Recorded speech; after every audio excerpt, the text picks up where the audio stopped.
Šola čustvene inteligence je nastala pred 4 leti kot odziv oziroma kot odgovor na eno potrebo, ki smo jo začutili v tem prostoru. In sicer to je potreba potem, da bi ljudje znali na pravilen način vzpostavljati medsebojne odnose.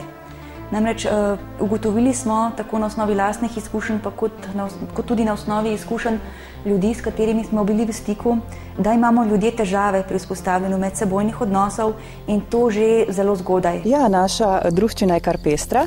Izhajamo iz različnih poklicnih profilov, izobrazbo imamo visoko, višjo, srednjo, vendar pa je tisto, kar nas druži, prav veselje do raziskovanja človekove psihe, človekove notranjosti. In vsi smo pred 10, 11 ali mogoče nekaj manj leti sprejeli odločitev, da svoje poklice, za katere smo se izobrazili, damo na stran in da se posvetimo dejansko poklicno ali poklicano za to delo. Ja, izkušnje so zelo dragocene, zelo bogate. Tekom vseh teh let je veliko število ljudi šlo skozi naše programe. Mislim, da znanje pridobljeno na šoli čustvene inteligence je izredno kvalitetno, vsestransko uporabno in zame pomeni predvsem osvobajanje od določenih, morda tudi negativnih lastnosti, določenih težav, določenih nepravilnih pogledov na svet, na odnose.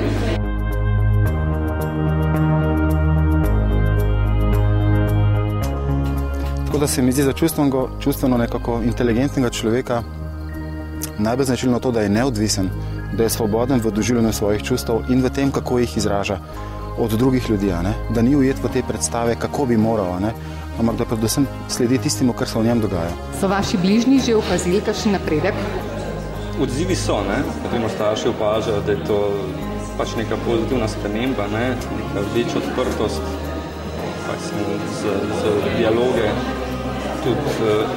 Največ, kar pa je, da sam pri sebi čutiš, da lažje nekako stopaš po tem svetu.